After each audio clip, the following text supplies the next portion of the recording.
Engine 12 in quarters. Engine 12 in quarters, 1023.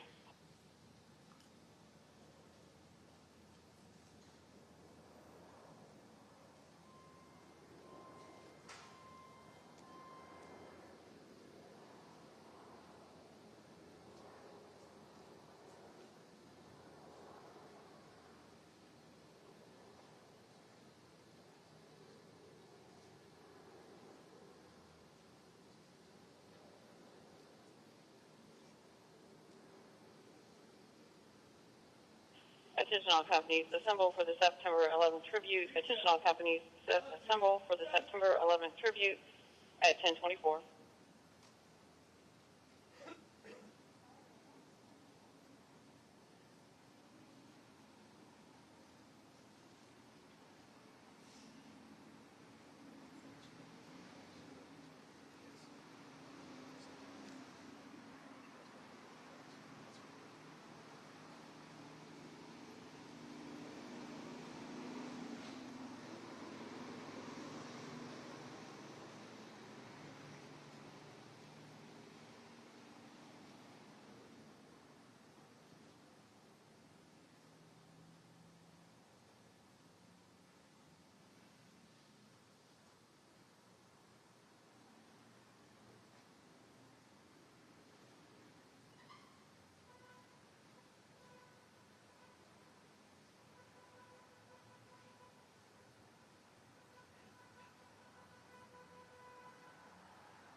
Attention all units. Attention all units. Today we lower our flags to half-staff and pause for a moment of silence to honor the memory of fallen firefighters and first responders who made the ultimate sacrifice responding to the World Trade Center on September 11, 2001.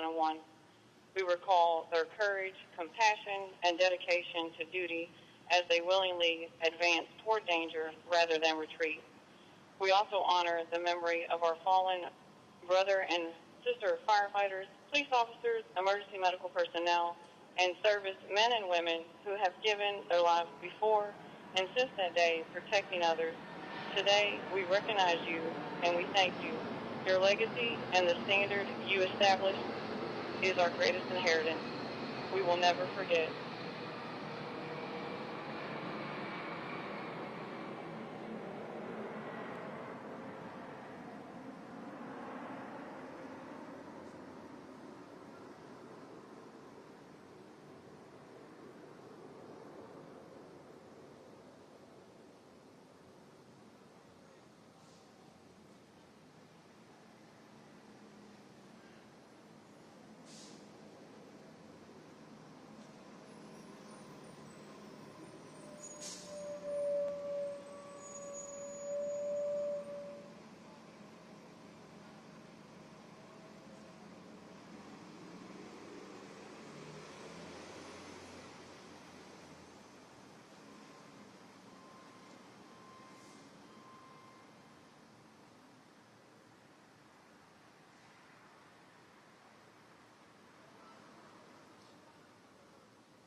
Attention all companies. Attention all companies. This concludes the September 11th tribute. Attention all companies. This concludes the September 11th tribute at 10:30.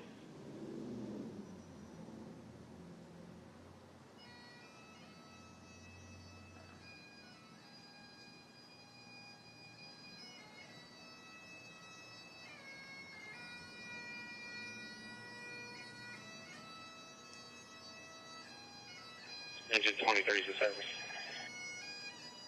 Engine 23 in service at 10:31.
Good morning.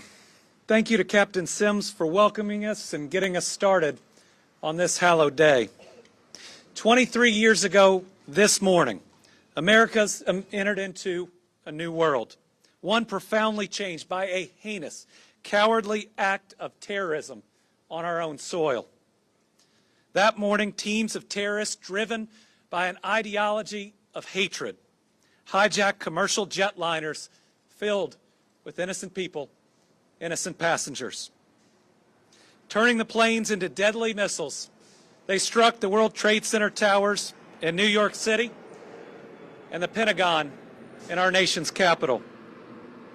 A fourth hijacked jet never reached its target, most likely our U.S. Capitol building in Washington, D.C., instead crashing into a Pennsylvania farm field after passengers heroically fought for all of us. In a matter of just hours, 3,000 people, 3,000 children of God were killed. It remains the deadliest attack on U.S. soil in our nation's 248-year history. One reason that we're here today is to remember and to pay our respects to the terrible toll that that day took on your brothers and sisters in fire protection services. We remember the heroes running without hesitation into the scariest scene that any of us had ever seen, running into a collapsing building thinking they could just maybe save one more precious life. September 11th's devastating toll included 343 firefighters and paramedics. It was and remains the deadliest single day in U.S. fire service history. Every year since September 11th, 2001, Americans have gathered at commemorations just like this.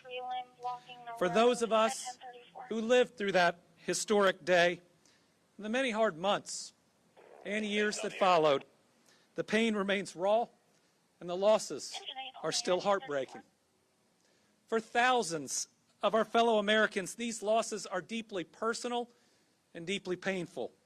The depths of anger and grief for those that lost parents, spouses, or children is sorrow beyond many of our understanding. I lost a friend and former classmate that day. His name was Ted Adderley, Jr. In September 2001, Ted was working at his first professional job. He was about 4 months out of college.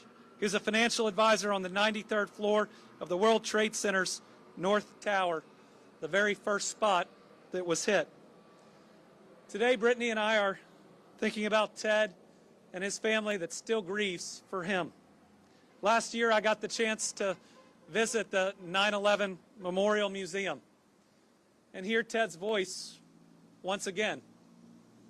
I think each year about the blessings that I've had and whether they're the successes or the difficulties of that year. Ted remains 22 forever, while I had the opportunity to meet my wife, to bring children into this world, to try to make my mark on this Commonwealth, on my home, on the people around me. And that was robbed of Ted and so many other people on that day. So we gather to remember the victims of that heinous act, but also their families and their friends who still grieve today. This is the 23rd anniversary of the 2001 attack. For an increasing number of Americans, including many of our newest fire protection recruits, this is a purely historical event. I remember when my children got their first assignment based on 9/11, it was in their history class, when it's part of the life that many of us have led, a day that we all remember, a day that will never leave us. So we also gather to help the next generation of Americans understand the losses and the lessons of that day, so it doesn't have to be repeated. And if we do our job in impressing what happened that day, both the loss and the heroism, then hopefully our country never has to go through something like that again, and our families never suffer from that type of loss. Today, flags at all Kentucky State office buildings are lowered at half-staff as part of our commemoration for those that we lost. We remember the uniformed military, the office workers, the airline personnel, the law enforcement, emergency crews, and of course the firefighters, all children of God taken far too soon. But today is also Patriot Day, to make sure that we recognize those who courageously love and defend our country, who make sure we don't go through another 9/11. That's one of the reasons I've chosen to be here with you on this hallowed day once again. The firefighters who perished on 9/11 were men and women who took the same oath of service as so many of you that are here today. Your courage and your selflessness separates you from most of the rest of us. And for those heroes on 9/11, it meant paying the ultimate sacrifice. That is heroism and love of country in its purest form. And it's important that we remember that sacrifice, but also that example. Because while terrorists' cowardly act may have succeeded in creating a spectacle of destruction, their overall goal was dividing us, and that failed miserably. Americans did not fold. Instead, we came together to confront this threat and to rebuild together. The heroes of that day showed us that while hatred and evil might rule a single day, they hold no power over Americans' love of country and our love of each other, our fellow citizens. These are the lessons we must remember and teach to the next generation of Americans. It is our duty to remember those lost, as well as the acts of unimaginable heroism and sacrifice. In the wake of September 11th, our families, our entire nation was forever changed. It was a turning point in our history. And instead of letting this attack divide us, we came together and we fought back. And our brave military heroes stepped up to defend our freedoms. America is home of the free because of the brave, and we should be forever grateful. Today we show love for those lost and our support for those that are grieving, especially on this tough day. Scripture guides us, hate stirs up conflict, but love covers all wrongs. Let us recommit ourselves to being worthy of the lives lost and the sacrifices made on 9/11.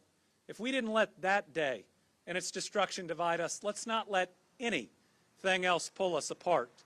It was a day that reminded us that no matter our beliefs, we are not each other's enemies. We are each other's neighbors. We are each other's fellow Americans.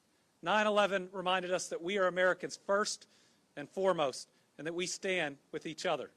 This country is and will always remain a beacon of light to the rest of the world, as long as we recognize our neighbor is one of us, someone we care about, someone that we love, someone we want to do well, and we want their kids to do well. So let us continue to show our children and the next generation who we are, what it means to be Americans, and how we stand up to those that would pull us apart. So thank you. God bless all our heroes that are here today. God bless our nation. God bless our Commonwealth. I'll now turn it over to the Mayor of Louisville, Craig Greenberg.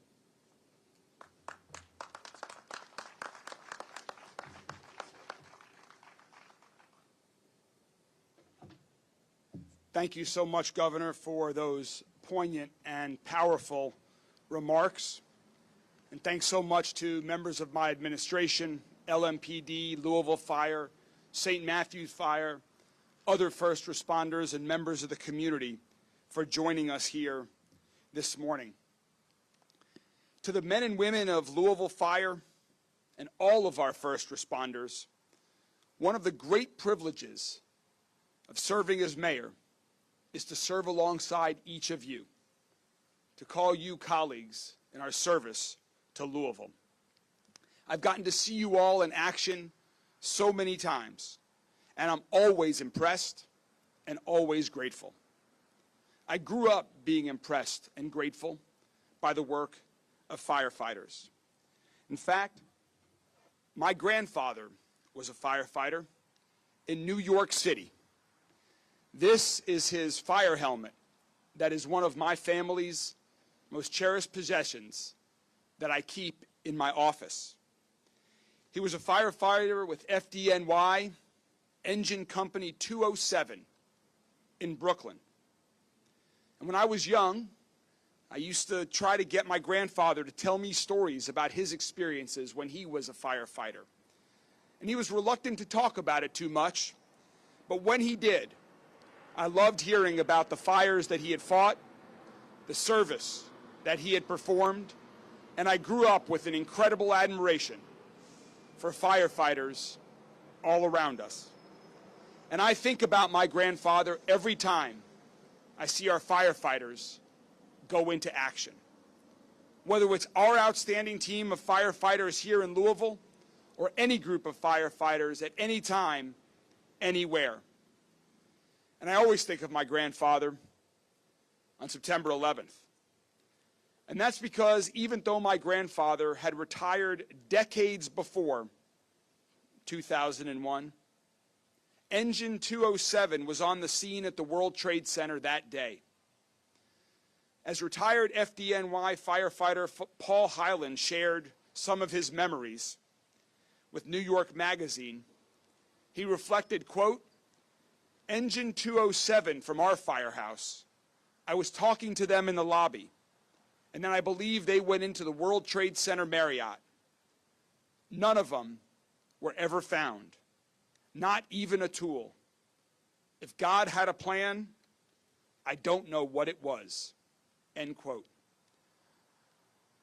Paul Hyland went on to say that he took a piece of broken glass from one of the windows of the World Trade Center, and he keeps it above his desk as a way of remembering that day and honoring all of the good people who we lost that day. It's difficult for any one of us to find comfort in a day as dark as September 11th, but the light shines through in the response of the people who showed up to help that day, who put the safety of others ahead of their own. That's what first responders do, and that's extraordinary. And we should always remember and appreciate how extraordinary and meaningful and powerful that service is. Whether we're talking about a historic moment like 9/11 or other moments of crisis when people are in danger anywhere, including right here. Whether it's an apartment building fire in Phoenix Hill, a business burning in Shively, or a semi-truck and a driver hanging off of the 2nd Street Bridge. You all show up. You help. And I'm so grateful that since September 11, 2001, we have not had another crisis of that magnitude in our country or in our city. But we've had enough emergency situations for me to feel confidence and gratitude, because whenever any size emergency happens, I know that every firefighter, I know that every police officer, I know that every EMT, I know that every first responder in our city is trained and is ready, just like the first responders in New York on 9/11.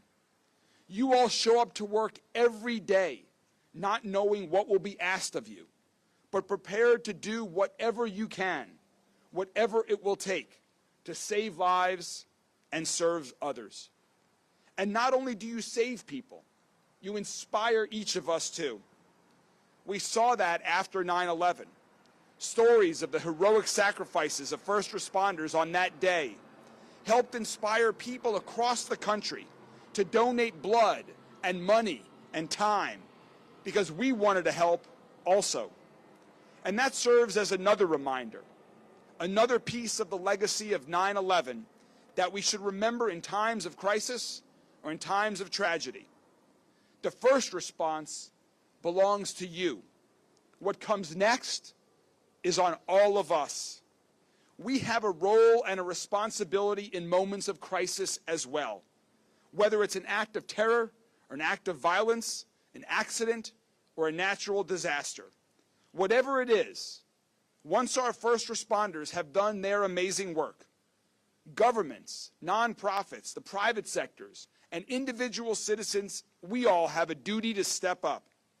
And often we see that, but it bears repeating, that it's on all of us to provide support for survivors and families of those who we have lost, and it's on all of us to look for ways to prevent or anticipate future crises.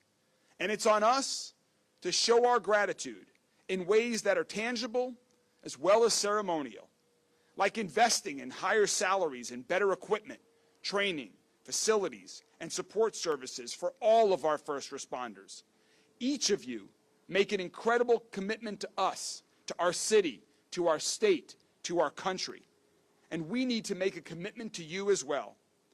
And my commitment to you as mayor is to continue to support our first responders. We will honor the service and sacrifice of firefighters and first responders from September 11th and from every day by working together and by supporting the professionals we count on to be there for us today, tomorrow, and always. Rachel and I and all of Louisville Metro government thank each and every one of you for your dedicated public service.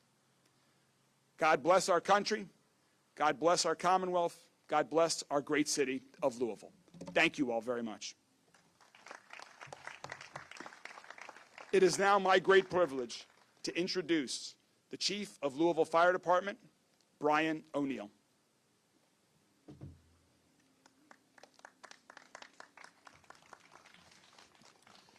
Good morning and welcome everybody. Thank you so much for coming out this morning and joining us.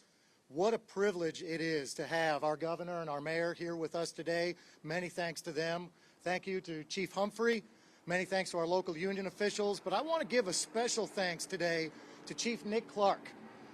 Chief Clark is the chief of the St. Matthews Fire Department, and he's here today to represent the suburban fire departments. And what we want to show is that there really is no suburban and urban divide. Our first alarms might look a little bit different, high rises, businesses, whatever, but we do essentially the same job. And the men and women that answer the calling to do that job are essentially the same. We're cut from the same cloth. And that's not just true here, it's also true with the Arlington County Fire Department that responded to the Pentagon. That's true with the FDNY in New York. You see, we're not here today at Fire Headquarters to try to borrow someone else's tragedy, somebody else's grief, the 343 firefighters that answered the last alarm that day. We mourned that day along with our brothers and sisters because their loss is our loss. And we remember today, along with our brothers and sisters, that loss. We also remember the 360 firefighters who have died since that day from 9/11 related cancers and illnesses. And it's not just us. It's our brothers and sisters in blue.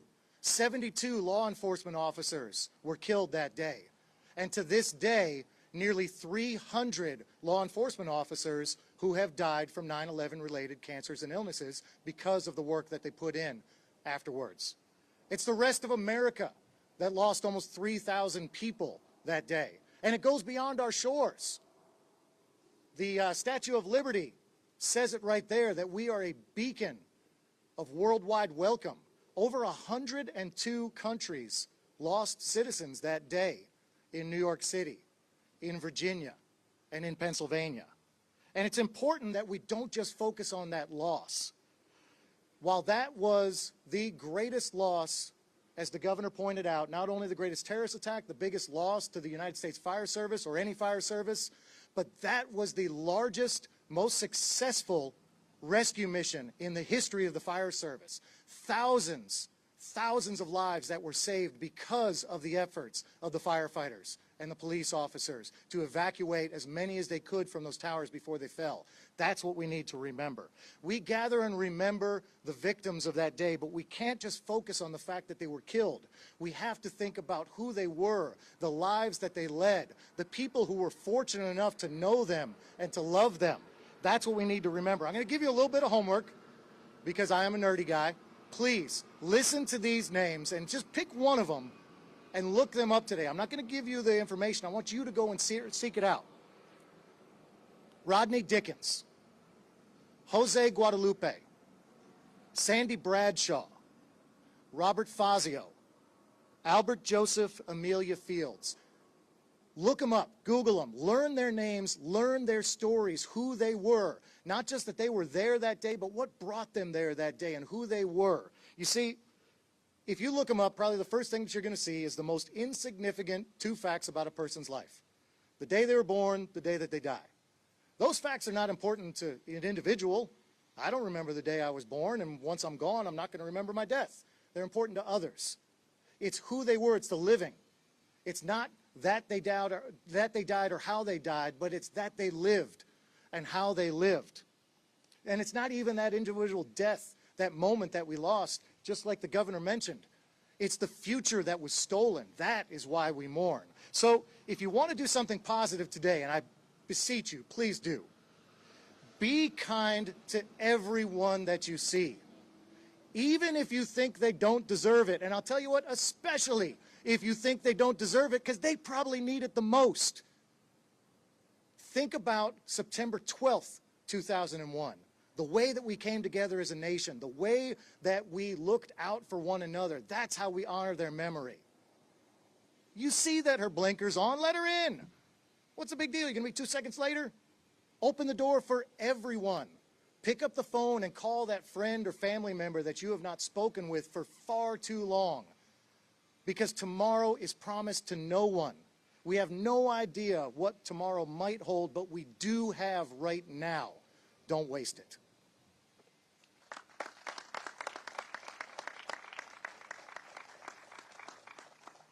Sorry, I was supposed to finish. Ladies and gentlemen, that concludes our ceremony. Thank you so much for being here today. We really appreciate it. Once again, we thank Mercer. It's a trucking company. It's located right behind our headquarters here that has this piece of World Trade Center steel. We welcome you to hang around, to talk with the police and firefighters. But thank you again, and have a great day.